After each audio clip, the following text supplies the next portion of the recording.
ഇന്ന് Raw episode start ചെയ്തപ്പോൾ new world champion Seth Rollins, Paul Heyman ഇവരുടെ സെഗ്മെന്റാണ് നടന്നത്.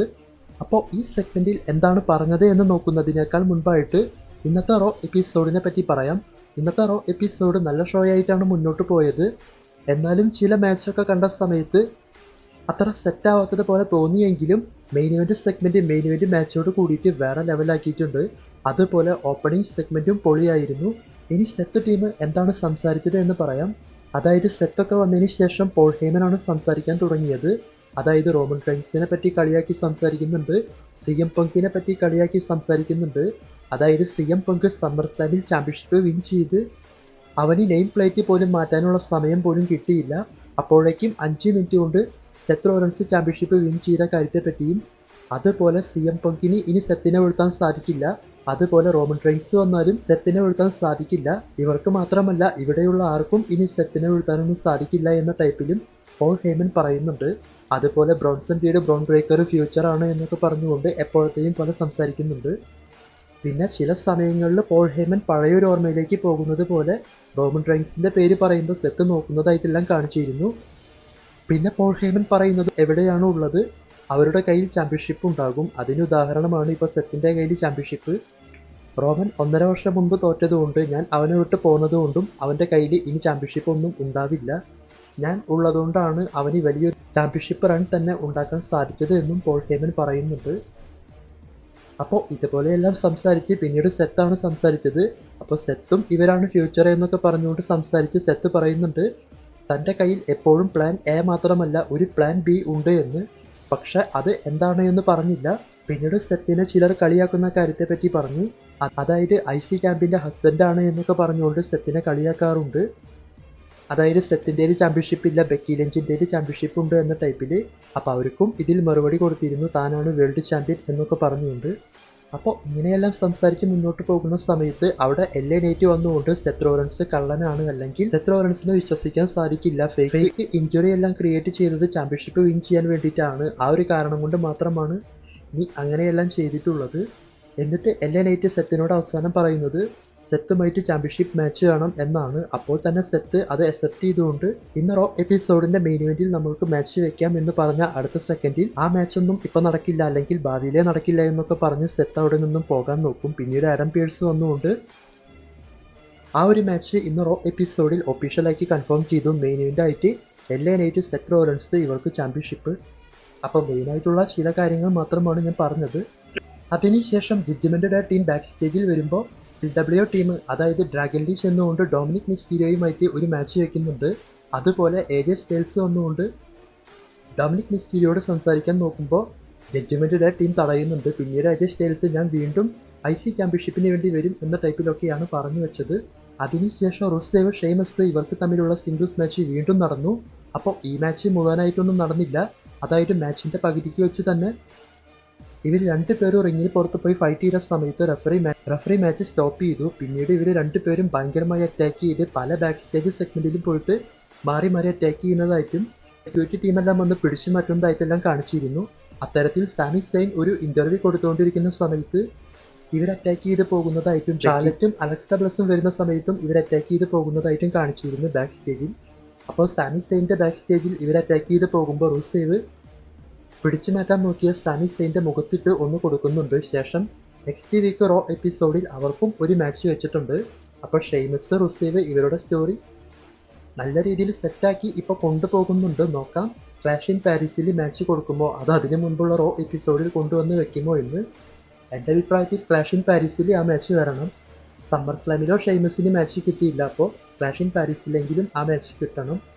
അടുത്ത മാച്ച് പെൻഡ വേഴ്സസ് ഗ്രേസൺ വാലർ, ഇവർക്ക് തമ്മിലുള്ള സിംഗിൾസ് മാച്ച്. അപ്പോൾ ഇത് ബാക്ക് സ്റ്റേജ് സെഗ്മെന്റ് വഴിയാണ് കൺഫേം ചെയ്തത്. ആ സെഗ്മെന്റിൽ ന്യൂഡേ ടീമും ഉണ്ടായിരുന്നു. ഈ മാച്ചിനെ പറ്റി നോക്കുമ്പോൾ അത്യാവശ്യം നല്ല മാച്ചായിട്ടാണ് തോന്നിയത്. ഈ മാച്ച് കാണാൻ ന്യൂഡേ ടീമും വന്നിട്ടുണ്ടായിരുന്നു. മാച്ചിന്റെ അവസാനത്തിൽ പെൻഡ മെക്സിക്കൻ ഡിസ്ട്രോയർ ഫിനിഷർ ചെയ്തുകൊണ്ട് ഗ്രേസൺ വാലറിനെ പിൻ ചെയ്ത് ഈ മാച്ചിൽ പെൻഡയാണ് വിൻ ചെയ്തത്. അതിനുശേഷം ന്യൂഡേ ടീമിനെ പെൻഡ അറ്റാക്ക് ചെയ്തു. അതായത് പെൻഡയെ അറ്റാക്ക് ചെയ്യാൻ വന്ന സമയത്ത് അടുത്ത മാച്ച് വുമൻസ് ടാഗ് ടീം ചാമ്പ്യൻഷിപ്പിന്റെ റീമാച്ച്. ഇന്നലെ നടന്ന അതേ മാച്ച് തന്നെയാണ്. ടാഗ് ടീം ചാമ്പ്യൻസായ Alexa Bliss and Charlotte Flair versus Roxanne Perez and Raquel Rodriguez, ഇവർക്കാണ് ഈ മാച്ച് നടന്നത്. അപ്പോൾ ഈ മാച്ചിന്റെ അവസാനത്തിൽ എന്താണ് സംഭവിച്ചത് എന്ന് പറയാം. മാച്ചിന്റെ അവസാനത്തിൽ റക്കിയൽ ടീം മാച്ച് ഭയങ്കരമായി ലീഡ് ചെയ്ത് മുന്നോട്ട് പോകുന്ന സമയത്ത്, അതായത് ഷാർലറ്റിനെ റിങ്ങിന് പുറത്ത് കൊണ്ടുപോയി അറ്റാക്ക് ചെയ്തു റക്കിയല്. ശേഷം റോക്സാൻ പെരസിനെ കൊണ്ട് അറ്റാക്ക് ചെയ്യിപ്പിക്കാൻ വേണ്ടി നോക്കിയ അടുത്ത സെക്കൻഡിൽ തന്നെ അലക്സ ബ്ലസ് റിങ്ങിൽ കയറിക്കൊണ്ട് റോക്സാൻ പെരസിന് സിസ്റ്റർ ആബിഗയിൽ DDT കൊടുത്തുകൊണ്ട് ഈ മാച്ചിൽ അലക്സ ബ്ലസ് ആൻഡ് ഷാർലറ്റ് ഇവർ തന്നെയാണ് സ്റ്റിൽ ടാഗ് ടീം ചാമ്പ്യൻസ് ആയത്. ഇതിനുശേഷം ബാക്ക് സ്റ്റേജിൽ കൈരി സെയിൻ, ആസ്ക, ഇയോ സ്കൈ സംസാരിച്ച് നിൽക്കുമ്പോൾ അവിടേക്ക് റിയ റിപ്ലി വരുന്നുണ്ട്. റിയ റിപ്ലി വന്നതിന് ശേഷം നെക്സ്റ്റ് വീക്ക് ഇയോ സ്കൈക്ക് വുമൻസ് വേൾഡ് ചാമ്പ്യൻഷിപ്പ് മാച്ച് നടക്കുന്നുണ്ട്. അപ്പോൾ ആ മാച്ചിൽ ഇയോ സ്കൈ വിൻ ചെയ്യണമെന്നും അതിനുശേഷം റിയ റിപ്ലിക്ക് അവസരം തന്നുകൊണ്ട് റിയ റിപ്ലി ഇയോ സ്കൈനെ ക്ലീൻ ആയിട്ട് തോൽപ്പിക്കും എന്നാണ് പറഞ്ഞത്. അതായത് ഇതുവരേക്ക് റിയ റിപ്ലി ഇയോ സ്കൈനെ തോൽപ്പിച്ചിട്ടില്ല, അത് അന്ന് സംഭവിക്കുമെന്ന്. അപ്പോൾ ഇയോ സ്കൈ പറയുന്നുണ്ട്, ഞാൻ ചാമ്പ്യൻഷിപ്പ് വിൻ ചെയ്താലും നിനക്ക് മാച്ച് തന്നാലും നിനക്ക് എന്നെ തോൽപ്പിക്കാൻ സാധിക്കില്ല എന്നൊക്കെ. അപ്പോൾ നെക്സ്റ്റ് വീക്ക് ചാമ്പ്യൻഷിപ്പ് മാച്ച് ഉണ്ട്. അതുപോലെ ലൈറ വൽക്കീരിയ ബെയിലിയുടെയും ഒരു ബാക്ക് സ്റ്റേജ് സെഗ്മെന്റ് കാണിച്ചു. അതായത് ലൈറ വൽക്കീരിയയ്ക്ക് വിൻ ചെയ്യാൻ സാധിച്ചില്ല ബെയിലി എന്നതുകൊണ്ട്. അപ്പോൾ അതിനെ എതിർക്കുന്നത് പോലെയും ഇവർക്ക് തമ്മിലുള്ള മാച്ചിന്റെ സ്റ്റാർട്ടിങ്ങിന്റെ ഭാഗമായിട്ടും. അതിനുശേഷം intercontinental champion Dominik Mysterio versus Dragon Lee ഇവരുടെ മാച്ചാണ് നടന്നത്. എന്നാൽ മാച്ചിന്റെ അവസാനത്തിൽ ക്ലീൻ ആയിട്ടുള്ള റിസൾട്ട് ഉണ്ടായില്ല. അതായത് മാച്ചിന്റെ അവസാനം എൽ ഗ്രാൻഡ് അമേരിക്കാനോ വന്ന സമയത്ത് ഡ്രാഗൻ ലീ അറ്റാക്ക് ചെയ്യാൻ വേണ്ടി നോക്കി. അപ്പോൾ രണ്ടാമതൊരു എൽ ഗ്രാൻഡെ വന്നു, മൂന്നാമതും ഒരു എൽ ഗ്രാൻഡെ വന്നു. ഇങ്ങനെ എത്ര എണ്ണം വരും എന്നറിയില്ല. അതിനുശേഷം ഡൊമിനിക് മിസ്റ്റീരിയോ ആ ഒരു അവസരം ഉപയോഗിച്ചുകൊണ്ട് ഈ മാച്ച് വിൻ ചെയ്തു. പിന്നീട് അവിടെ AJ സ്റ്റൈൽസ് വന്നുകൊണ്ട് ഡൊമിനിക് മിസ്റ്റീരിയോനെ അറ്റാക്ക് ചെയ്യാൻ വേണ്ടി നോക്കി. പക്ഷെ ഡൊമിനിക് മിസ്റ്റീരിയോ റിങ് വിട്ട് പോയി. അതായത് ഡ്രാഗൻ ലീനെ അറ്റാക്ക് ചെയ്യാൻ നോക്കിയ സമയത്താണ് AJ സ്റ്റൈൽസ് വന്നത്. അപ്പോൾ AJ സ്റ്റൈൽസുമായിട്ട് വീണ്ടും മാച്ച് ഉണ്ട്. ക്ലാഷ് ഇൻ പാരീസിലായിരിക്കും. അപ്പോഴെങ്കിലും AJ സ്റ്റൈൽസ് IC ചാമ്പ്യൻഷിപ്പ് ജയിക്കട്ടെ. അടുത്തത് IC champion Becky Lynch, Nikki Bella ഇവരുടെ സെഗ്മെന്റ്. അപ്പോൾ ഈ സെഗ്മെന്റ് കൊണ്ട് ഉദ്ദേശിച്ചത് ഇവർക്ക് തമ്മിൽ ഒരു മാച്ച് വെക്കാൻ വേണ്ടിയിട്ടാണ്. അതായത് ഈ സെഗ്മെന്റിന്റെ അവസാനം നിക്കി ബെല്ല ബെക്കി ലഞ്ചിനെ ചാലഞ്ച് ചെയ്യുന്നുണ്ട്. അപ്പോൾ ബെക്കി ലഞ്ച് പറയുന്നത്, ഞാൻ പഴയ ആളുകൾക്കൊന്നും അവസരം കൊടുക്കില്ല, പുതിയ ആളുകൾക്ക്, അതായത് പുതിയ റെസ്ലേഴ്സിനാണ് അവസരം കൊടുക്കാൻ പോകുന്നത് എന്ന ടൈപ്പിലൊക്കെ. എന്നിട്ട് ബെക്കി ലഞ്ച് നിക്കി ബെല്ലയെ അറ്റാക്ക് ചെയ്ത് അവിടെ നിന്നും പോയി. പിന്നെ ഈ ഒരു സെഗ്മെന്റിൽ ഹസ്ബൻഡ്സിനെ വെച്ച് ഒരു കളി കളിച്ചിട്ടുണ്ട്. അതായത് സെത്ത് റോളൻസിനെ എല്ലാം മെൻഷൻ ചെയ്ത് സംസാരിച്ച സമയത്ത് ബെക്കി ലഞ്ച് നിക്കി ബെല്ലയുടെ വായ അടപ്പിച്ചു. അതായത് ജോൺ സീനയുടെ കാര്യമെല്ലാം എടുത്തിട്ടുകൊണ്ട് നിക്കി ബെല്ലയ്ക്ക് തിരിച്ച് മറുപടി പറയാൻ പറ്റാത്ത വിധത്തിലാക്കി വെച്ചിരുന്നു ഈ ഒരു സെഗ്മെന്റിൽ. അപ്പോൾ എന്തായാലും ഇവർക്ക് ചാമ്പ്യൻഷിപ്പ് മാച്ച് എന്തായാലും സെറ്റ് ചെയ്യും. ഇനി റോ എപ്പിസോഡ് മെയിൻ ഇവന്റായി നടന്നത് വേൾഡ് ഹെവി വെയ്റ്റ് ചാമ്പ്യൻഷിപ്പ് മാച്ചാണ്. World heavyweight champion Seth Rollins versus LA Knight ഇവർക്കാണ് ഈ മാച്ച് നടന്നത്. ഈ മാച്ചിനെ പറ്റി പറയുന്നതിനേക്കാൾ മുൻപായിട്ട് ഈ മാച്ചിൽ ഒരു റൂൾസ് ഉണ്ട്. അതായത് ബ്രോൺസൺ റീഡ്, ബ്രോൺ ബ്രേക്കർ ഈ മാച്ചിൽ റിംഗ് സൈഡിൽ ഉണ്ടാവാൻ പാടില്ല എന്ന് ഫസ്റ്റ് സെഗ്മെന്റിൽ തന്നെ ആഡം പേഴ്സ് പറഞ്ഞിരുന്നു. ഞാൻ അത് പറയാൻ വിട്ടതാണ്. അപ്പോൾ ഈ മാച്ചിനെ പറ്റി നോക്കുമ്പോൾ മാച്ച് നല്ല അടിപൊളി മാച്ചായിട്ടാണ് മുന്നോട്ട് പോയിട്ടുള്ളത്. പക്ഷെ ഈ മാച്ചിലും ക്ലീൻ ആയിട്ടുള്ള റിസൾട്ട് കിട്ടിയില്ല. അതായത് മാച്ചിന്റെ അവസാനത്തിൽ നമ്മൾക്കറിയാം എങ്ങനെ പോയാലും CM പങ്ക് വന്നുകൊണ്ട് സെറ്റിനെ അറ്റാക്ക് ചെയ്യുമെന്ന്. അത് തന്നെയാണ് സംഭവിച്ചത്. അതായത് സെറ്റ് റിങ്ങിന് പുറത്തെ മാറ്റെല്ലാം മാറ്റിക്കൊണ്ട് അതിന്റെ മുകളിലേക്ക് കോഴ്സ് ജമ്പ് ചെയ്യാൻ വേണ്ടി പ്ലാൻ ചെയ്തപ്പോഴാണ് CM പങ്ക് വന്ന് അറ്റാക്ക് ചെയ്തത്. ശേഷം LA നൈറ്റിനും CM പങ്കിനും സ്പാർക്ക് വന്നു. കാരണം CM പങ്ക് വന്നതുകൊണ്ട് LA നൈറ്റിന്റെ അവസരം പോയി. ആ ഒരു കാരണം ചൂണ്ടിക്കാണിച്ച് ഇവർക്ക് തമ്മിൽ പ്രശ്നം വന്നു.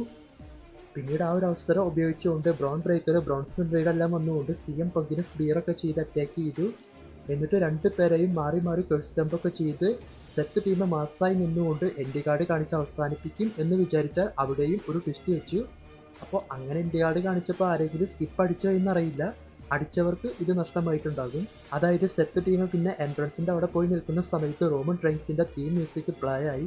ആ റോമൻ റെയിൻസ് വന്ന് ഇവരെ അറ്റാക്ക് ചെയ്തു എങ്കിലും അവിടെയും സെറ്റ് ടീം തന്നെ ലീഡ് ചെയ്ത് റോമൻ റെയിൻസിന് സ്പിയർ, സുനാമി, സെത്തിന്റെ കേഴ്സ് ജമ്പ് എല്ലാം കിട്ടി. അപ്പോൾ ഈ സെഗ്മെന്റിന്റെ അവസാനത്തിൽ സെക്യൂരിറ്റി കുരങ്ങന്മാർ എല്ലാം കഴിഞ്ഞ് സുനാമി അടിക്കുമ്പോഴാണ് വന്നത്. അതല്ലെങ്കിലും ഇങ്ങനത്തെ സെഗ്മെന്റ് ഒക്കെ നടക്കുമ്പോൾ അങ്ങനെയാണ്. നേരെ മറിച്ച് മറ്റ് പല സെഗ്മെന്റ് ഒക്കെ നടക്കുകയാണെങ്കിൽ അവർ അടി കൂടാൻ വേണ്ടി നോക്കുമ്പോഴേക്കും വരും. അപ്പോൾ എന്തായാലും ഈ സെഗ്മെന്റ് ഒക്കെ സെറ്റ് ആയിട്ടുണ്ട്. ഇവരെ വെച്ച് നടക്കാതെ പോയ പ്ലാൻ ആയിരിക്കാം ഇനി ചെയ്യാൻ പോകുന്നത്. റോ എപ്പിസോഡിനെ പറ്റി നിങ്ങളുടെ അഭിപ്രായം കമന്റ് ചെയ്യുക. ഈ വീഡിയോനെ പറ്റിയിട്ടുള്ള അഭിപ്രായം കമന്റ് ചെയ്യുക. മറ്റൊരു വീഡിയോയുമായി കാണുന്നതുവരെ ബൈ. Thanks for watching.